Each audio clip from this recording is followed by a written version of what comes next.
like a huge tornado came through Tuscaloosa a while back, a lot of the houses I could see that like the frames were completely snapped and like all of like the houses were just completely demolished. So I wanted to like research further into this to see like what the houses were made out of, to see like why they broke so easily and like under all the pressure.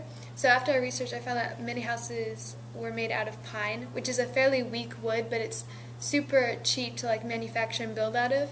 So I wanted to take that and see for this year if I could find like a super strong wood that wouldn't break so easily as pine, but would still be cheap enough, because I know that oak, it's very strong compared to pine, but it's a lot more expensive than pine. So I wanted to see if I could like build a beam of different kind of woods and see if that would be stronger but still cost effective. What I did is I welded a machine together out of steel, and that was like going to be my test rig so I could like find and do all the data.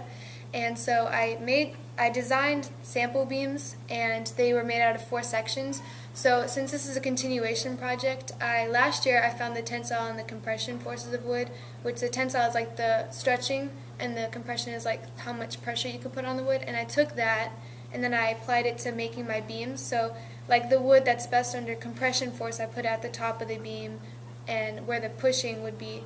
And then for the wood that was best under tensile, I put it at the bottom of the beam. And then I just designed a couple of samples, and then I tested them, and so I could see like which beam is the strongest. And then I also incorporated cost into it to see like not only the strongest beam but the one that would be still cost effective. And so after like I got all the prices for the wood and did all of that research, then I brought the two things together for like strength and the cost, and then I just kind of concluded that which beam would be the strongest for the cheapest amount of money. I was pretty confident because since this is a continuation project, the last 2 years I've been doing this project, I've gone to state with it, so I knew that I would at least get to state because every year I've been stepping it up a little bit more. But I was a little bit nervous because there was a lot of interesting projects in engineering this year, and at school, like competing against my sister was pretty scary too because she did a really cool project. But then, and then at regionals, there was this girl that had a really cool project, but she was in a different category, so she could also go to internationals. But the whole time, I just kept trying to tell myself, like, you're only competing against yourself, and just keep trying to do your best. So I was pretty confident, but I wasn't like confident, like, okay, right from the beginning, I'm going to internationals. It was kind of like as I went along, like every step I took, I knew that I was getting closer to succeeding.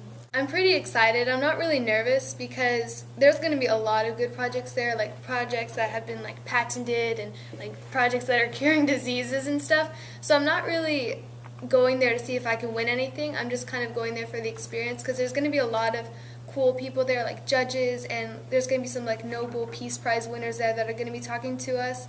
So I'm really excited just about the experience and then getting to go to LA and meet all these new people that have also succeeded in their projects. So I'm excited because it'll be something new, and I've never really done anything like this before. Yes, I really like this whole sciencey thing because it's really interesting to me. I either want to do something in engineering because that whole aspect intrigues me, or something in biology because like life and the planet is really interesting to me too. So one of those two I think I'm going to go into, but yeah, those are the two main ones I'm focusing on. I'm thinking about it, but I don't really know because I might just want to start over on something completely new because I've been doing this project for like 3 years now.